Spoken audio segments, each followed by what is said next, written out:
On my dad's birthday, I flew home to surprise him with front-row tickets to the game he never shut up about. He looked at the envelope like trash and said, "Trying to buy your way out of being a fing stranger." My uncle laughed in my face. Look who finally showed up. The prodigal disappointment. My sister just sighed, "Don't make this about you." And Dad walked away saying, "You were dead to me long before you left." I just said, "Happy birthday," left a small box by the fireplace and walked out. The next morning, my cousin called me shaking. He's locked himself in the garage. He found it and he won't stop screaming your name. He says he'll burn everything if you don't come back. Finally, he realized what I'd actually done. So, IDK if anyone else gets this, but ever since I moved out like 4 years ago now, my family's whole vibe has been kind of off. Not that it was ever great, I guess. I get these half-assed texts from my sister like, "Hope you're still alive." And my dad, if he says anything at all, it's just some passive-aggressive meme about kids these days or how nobody visits anymore. Uncle Bradley is just an old troll who lives in the basement and thinks he's hilarious. Whatever. I'm not saying I'm perfect, but I'm not the villain they act like I am either. Anyway, Dad's birthday was coming up and I guess I thought I'd try to do something nice. Not for points, just because why not? He's always whining about how nobody in this family cares about sports except me. But then if you try to talk to him about it, he acts like you're an idiot. Classic. So about a month ago, I bought these front-row tickets for the game he never shuts up about. The one he always claims he can't afford. They cost more than my rent and I had to sell my old bike to pay for them. But I figured it'd be worth it if it meant just a few hours of him acting normal. I even double-checked the date like 3 times because last year he threw a fit when people got it wrong. So I fly in the day before. Don't tell anyone. Just text my cousin Autumn to make sure someone will be home. She's the only one who doesn't act like I'm some kind of ghost. She says to just come in, doors never locked, which is insane, but whatever. That's this town for you. I get there, suitcase in one hand, envelope in the other. It's already weird. Like when I walk in, nobody even looks up. Dad's in the recliner, phone out, watching some highlight reel. And I see my Uncle Bradley in the kitchen just standing there eating lunch meat straight out the bag. My sister Joanne's on the couch doom scrolling TikTok. She doesn't even say hi. I just kind of stand there holding the envelope, feeling like a complete idiot. After a minute, I go, "Hey, happy birthday," and hand Dad the thing. He doesn't even look at me, just pokes at the envelope like it's suspicious. Then he finally rips it open, sees the tickets, and makes this face like he just found a used tissue. He goes, "What? You think you can just buy your way out of being a fing stranger?" Like loud enough that everyone can hear. I just stand there, not even sure what to do. Uncle Bradley laughs like, "Look who finally showed up." The prodigal disappointment returned. I swear he's waited all year to say that. Joanne sighs, doesn't even look up from her phone, just says, "Stop making this about you, Ezra. You always do this." I'm literally just standing there with a birthday card and tickets like, okay, sure. Guess this is about me now. So, Dad gets up, shoves the envelope back in my hand, and says I was dead to him long before I left. Then he just walks down the hall, slams the bedroom door. Everyone acts like nothing happened. Bradley goes back to his sandwich.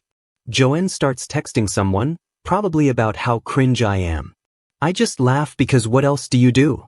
I put the envelope down on the coffee table. Then I take out this little box I brought. Not going to say what's in it yet, but let's just say it's something I saved from when I left. And it's not illegal or anything, but it's personal. I put it on the fireplace right where everyone can see it and just say happy birthday again 'cause why not? Nobody looks at me. Nobody even moves. I grab my bag, walk out. I hear Bradley say something about how I finally got the hint. Joanne doesn't even look up. The door sticks a little, so I push it harder than I mean to, and it bangs shut. I just stand outside for a sec, breathing in this weird mix of fried food and old grass, and I'm like, why did I even bother? I know why, I guess, but whatever. I stay at the crappy motel by the highway, order food, try to sleep, barely get any.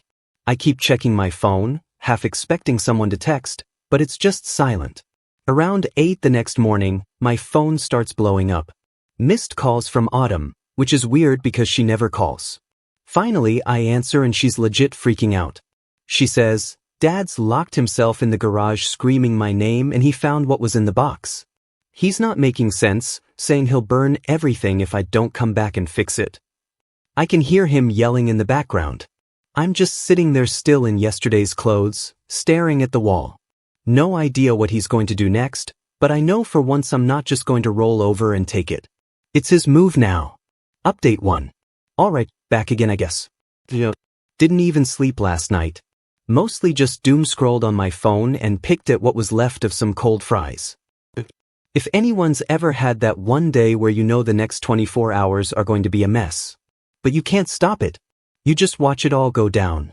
That was me waking up to like 20 missed calls from Autumn, a couple texts from my sister, just what did you do and fix this, and even a missed FaceTime from my Uncle Bradley, which is so cursed it's almost funny.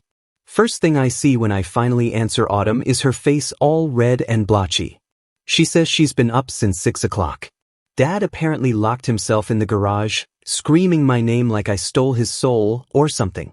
She says he's yelling about the box I left by the fireplace.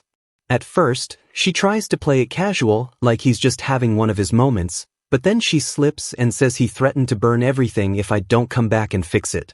I ask what that even means, and she just goes silent, then says the others are blaming her for letting me in the house. Okay, sure. Autumn's the reason your birthday blew up. Not the guy who can't talk to his own kids for 10 minutes without flipping out. I get a text from Joanne. You need to fix this. Mom's crying. Dad's threatening to sell the house. Do something. I almost laugh for real. Like, what am I supposed to do? Go back and get screamed at again. She follows up with, you started this. You fix it. And then nothing. I scroll through the family group chat and it's just a mess. Joanne's spamming all caps. Uncle Bradley's sending voice notes. I don't listen. Mom's just typing long paragraphs about how I always have to make everything about myself, and Autumn's barely saying anything at all. I'll just say it now since people keep asking what was in the box. It was a stack of old letters from my mom to my dad, stuff she wrote when they were separated for like half a year back when we were kids, plus a photo of me and Dad at his first game, plus a print out of the last 3 mortgage payments made by me, not him. With a little sticky note that said, since you wanted proof I care. I didn't put it there to make a scene. I just thought maybe if he saw it all together, he'd get it. Not that it matters because now he's acting like I tried to set the place on fire. I'm more pissed than anything. My dad treats me the way he does because, long story short, he thinks I abandoned them when I left town. He's always been that guy who needs to be needed, but only on his terms. Like, if I show up, I'm doing it for attention. If I don't show up, I'm selfish. He wanted me to stay close, do what he did, be the good son, and all that. When I left, he took it as a personal attack. Ever since, every time I try to do something decent, he turns it around and makes it about how I'm trying to buy forgiveness or prove I'm better. Uncle Bradley just eggs him on because he's always been jealous I got out. Joanne plays both sides. Mom's just tired. I sit in the motel for a while just watching the group chat blow up. At one point, Bradley sends a selfie from the garage door, all dramatic like, here's your legacy, Ezra. I ignore. Then out of nowhere, I get a call from a number I don't know. It's Dad's friend from the club, Barbara. She's like, what did you do to your father? He's threatening to call the bank. I say nothing. Just hang up. I decide I'm done playing nice. I text Joanne. If Dad wants to sell the house, he can, but he's not going to like how that goes. She just replies with a string of question marks. Then nothing. I check my bank app and see the auto payments for the mortgage are still scheduled for next week. I cancel them. Not out of spite, just because I'm tired of paying for a place I'm not even welcome in. I know this is going to start something, but at this point, I don't care. If he wants to handle things on his own, he can. Autumn texts me again, says Dad's tearing up the garage, yelling about how I'm trying to ruin his life, and Mom's locked herself in the bathroom. Apparently, Bradley tried to open the garage door and Dad shoved him. So, now he's outside yelling too. Joanne is just airing it all out on her socials, posting about toxic family and people who don't know how to let go. I just scroll past it. I get a DM from a guy I barely know, some cousin on my mom's side, asking if I'm okay. I just say, Yep, all good. He sends back, you sure? And I just leave it on read. He doesn't know the half of it. Nobody does. By late afternoon, I'm pretty much numb. I go for a walk, grab a coffee, run into some kid from high school who acts like we're best friends for 5 minutes, then dips. I see Uncle Bradley's truck go by. He doesn't see me. I check my phone. 3 missed calls from home. A voicemail from Mom that's just her crying. And a text from Joanne that says he's threatening to call the lawyer now. Happy? I reply. I'm not paying for the house anymore. She doesn't answer. I think about just blocking the whole family, but that feels too easy. I want them to sit with this, not because I'm trying to be cruel, but because I'm finally done letting them walk all over me. They want to act like I'm the villain. Fine, I'll play the part. I'll make sure it costs them too. So, now I'm just waiting. I know Dad's next move is going to be big because he always has to win. But I've got more leverage than any of them realize. And if they want to fight, they're going to get one. Next time I post, I'll let you know what that actually looks like. I'm kind of looking forward to it. Update 2. I knew it was going to get messy, but not like this.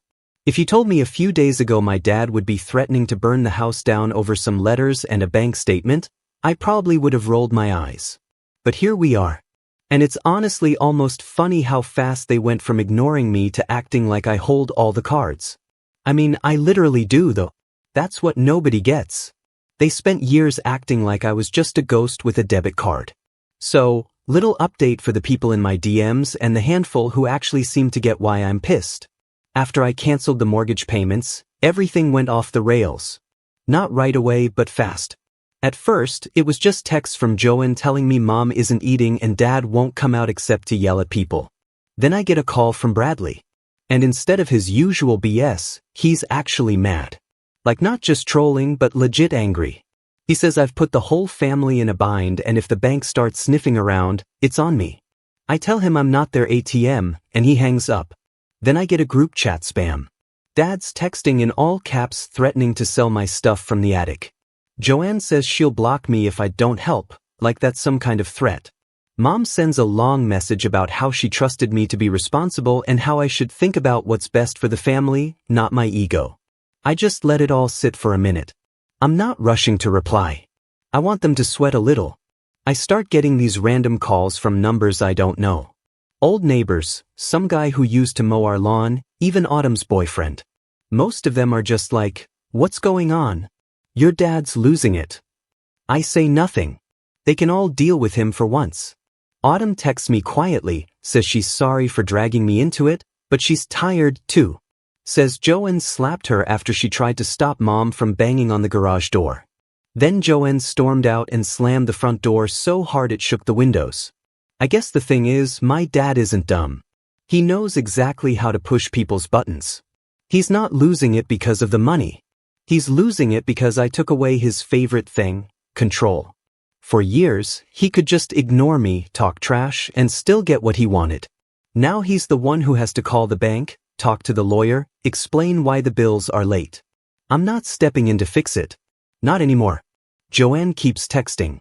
She says if I don't apologize and fix this, she'll tell the extended family I'm trying to evict Mom. I reply, tell her to check the deed. I already know what's on it. Dad put my name on the house when he refinanced a couple years back before he decided I was the devil. He thought it would lock me in, make me feel responsible, but now it just means he can't do anything major without my signature. I don't say that outright, but I hint at it. She stops texting for a while. A couple hours later, I get a call from a lawyer's office. It's not Dad's lawyer, just someone from town. They want to know if I'm aware of the mortgage situation. I say, yes, I'm not making the payments anymore. It's their responsibility. Guy tries to sound all official, but he can't do anything. I tell him if they want to sell, fine. Let's do it the right way. He says he'll call back. I spend the next day ignoring the group chat. I take a walk, get some groceries, sit outside, and just scroll through random stuff. I grab a coffee and see a post from Joanne's socials. Something about certain people only caring about money, and family means nothing to some. I just block her. I'm not dealing with her drama on top of everything else. Bradley tries one last time to get me to back down. This time, he's not yelling, just acting all reasonable, saying, "Dad's old school and doesn't understand how things work now," says, "If I just come by and talk, maybe everyone can cool off."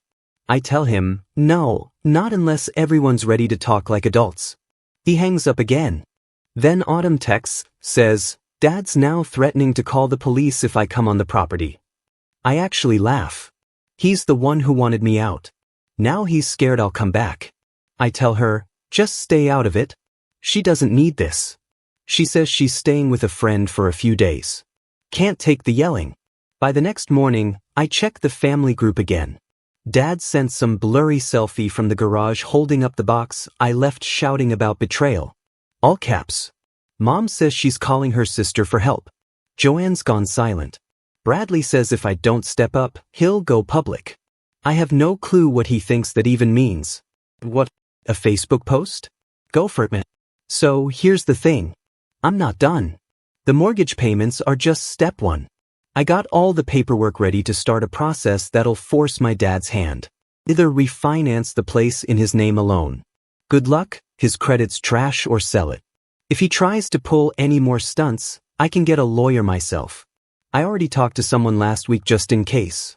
But I don't need to do anything illegal. Just follow the rules. Make their lives as inconvenient as they made mine. This isn't about money. Not really.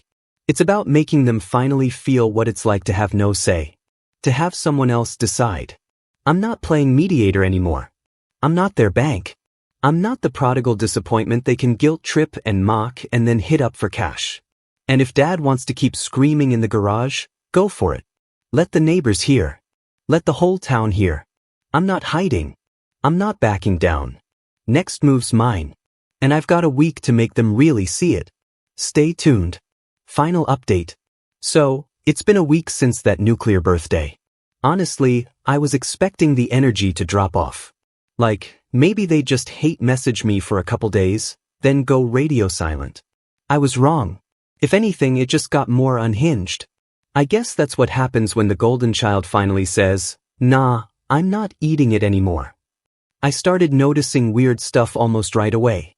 Bradley parked his truck out front of my motel and just sat there for like half an hour. Didn't even get out. Just scrolled his phone and glared at the door. Joanne started blowing up my phone again, but this time it was voice notes and not texts. She sounded tired, not angry, just desperate. I played one and she's like, "You can't do this to Mom. She's not sleeping. Dad's not paying the bills. You're making everything worse." I didn't bother replying. They never cared when I was losing sleep over their crap. The group chat is all caps and guilt trips and Dad trying to one-up himself. He's sending these paragraphs about how I betrayed the family, how I'll regret it. Then he flips and says I was never part of the family anyway. I stopped reading half of it. Autumn is just lurking. I can tell she's siding with me, but she's doing it quietly. She sent me a meme about burning bridges and I just liked it. So here's how it went down. I gave them a week just to see if anyone would actually talk like a normal person. Nope. Only more threats, more guilt, more of the same. Classic. So, on the 7th day, I set up a call with the bank and the lawyer.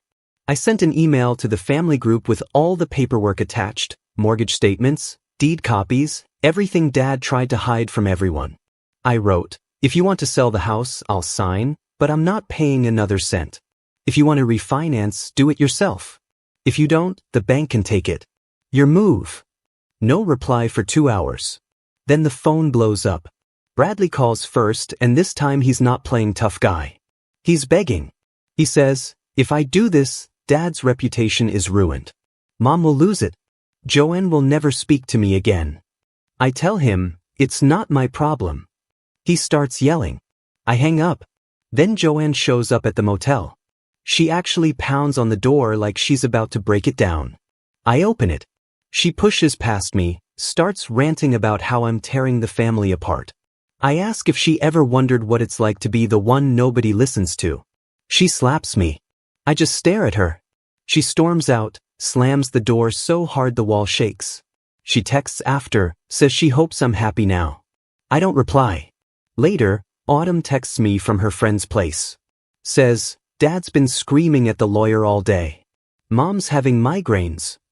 Bradley tried to get into the garage and Dad shoved him again. Autumn says she's done. She's not coming home for a while. I tell her, I get it. By night, I'm getting random calls from people I haven't talked to in years. One guy says he heard from Bradley that I'm destroying the family legacy. I just mute the call. So here's the real move. I put the house up for sale. Not a bluff, not a threat, just a clean listing with a local agent. I copied the family on the email so they'd all see it at once. If Dad wants to keep his kingdom, he can buy me out. If not, it's gone. I'm not dragging this out. I'm not their bank. I'm not the family scapegoat anymore. The fallout is wild. The group chat is dead for hours. Then suddenly it's all messages from Joanne. Caps lock telling me I'm evil. I'm selfish. I'll regret this. Mom tries to call. I let it go to voicemail. I get this one last text from Dad. You were never my son. I block his number. Then midnight.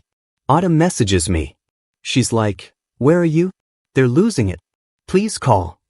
I just read it and toss my phone on the bed. I'm not going back. I've got my own place lined up moving tomorrow. I left the keys with the agent. If they want to talk, they can do it through the bank or a lawyer. I know some people will say I went too far, but honestly, it's not about revenge anymore. It's about not letting them write the script. They wanted to act like I was dead to them, so I gave them exactly what they wanted.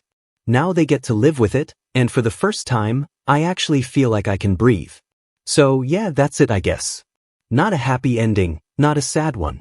Just done. Welcome to Hidden Lies, where we uncover the truth behind the stories people don't want told. If this story hit home for you, drop a like, subscribe for more real-life drama, and turn on notifications so you never miss an update. What would you have done in this situation? Let me know in the comments below. Thanks for watching Hidden Lies.